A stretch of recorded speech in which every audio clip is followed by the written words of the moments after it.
To make the sweet lime juice, take 5 to 6 sweet limes or mosambis, cut and peel them. Then remove the seeds and add them to a blender.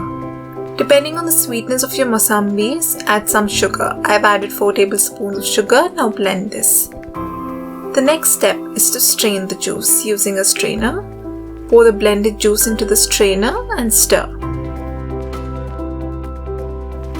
Using the back of the spoon, press the pulp in the strainer to extract the additional juice. You can also squeeze the pulp using your hand. Pour some water into the blender and shake it well.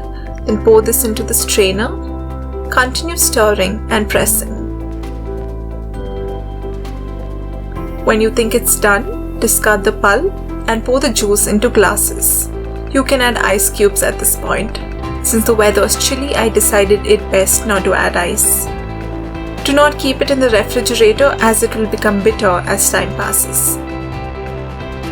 Serve fresh and enjoy.